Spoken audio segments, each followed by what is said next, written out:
Le Parlement européen lève l'immunité parlementaire de Marine Le Pen. Le 10 décembre 2010 à Lyon, lors d'un meeting de la campagne présidentielle, elle avait dénoncé les prières de rue des musulmans, les comparant à l'occupation nazie. Une décision purement politique selon le Front National. Le Parlement européen est tout à fait contre le Front National, donc c'est une majorité politique qui a décidé du sort d'un opposant politique.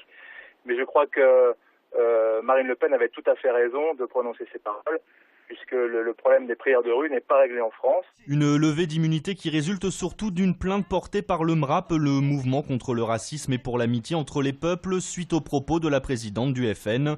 Désormais, Marine Le Pen pourra être entendue par le parquet de Lyon.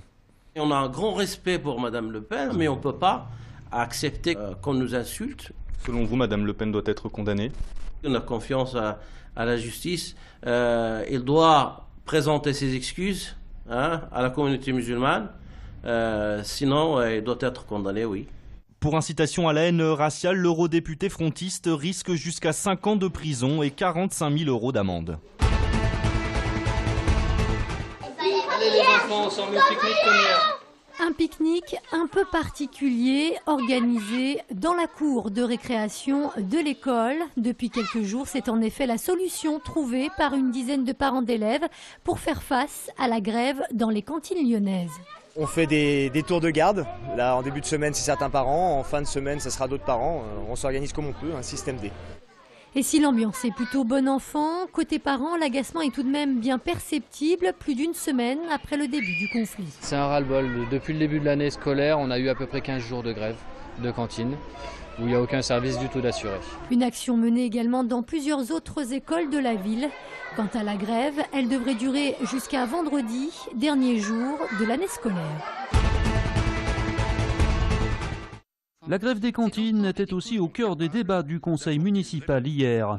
Laisser pourrir la situation n'apparaît pas être la meilleure des options. Vous aviez depuis le 28 mai un préavis de grève qui avait été déposé pour le 24 juin. Et c'est seulement le 27 juin que l'intersyndicale a été reçu. À la Toussaint, une sorte de service minimum avait été mis en place. Il y a des parents qui travaillent et qui n'ont pas le choix pour faire garder leurs enfants à midi. Et cette fois-ci, rien du tout. Quel est le problème aujourd'hui ? C'est que vous pouvez faire grève pendant 1 heure au moment du déjeuner et puis bloquer l'ensemble d'un service. On ne peut pas aujourd'hui être dans une surenchère perpétuelle des moyens. Cette fois, c'est sur le divorce et bien consommé. À partir du 8 juillet, les TCL ne desserviront plus la commune de Genasse suite à un long conflit entre la ville et le Citral. Conséquence, un nouveau transporteur prendra le relais via le département du Rhône. Donc c'est une ligne, la 21, qui relie Vaux-en-Velin-la-Soie à Genasse-Mermoz, qui est quasi équivalent à l'ancienne ligne exploitée par les TCL. Et la ligne 44 qui, elle, permet de desservir de manière fine les 2 zones industrielles ou les 2 zones d'activité importantes sur Genasse.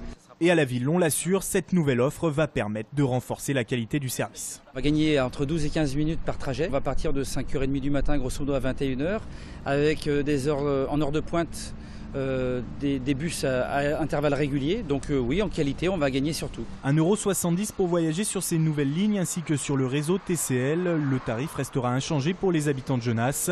En revanche, les autres usagers devront désormais débourser 3,10 €. Quand les parents disparaissent, ils ne nous laissent que quelques vieilles photos. Je suis tombée sur une photo qui m'a intriguée. Et sur cette photo, il y avait ma sœur sur la place des Terreaux à Lyon, qui donnait à manger aux pigeons avec mon oncle à côté. Cet oncle, on l'avait perdu de vue. Ma famille était fâchée avec lui.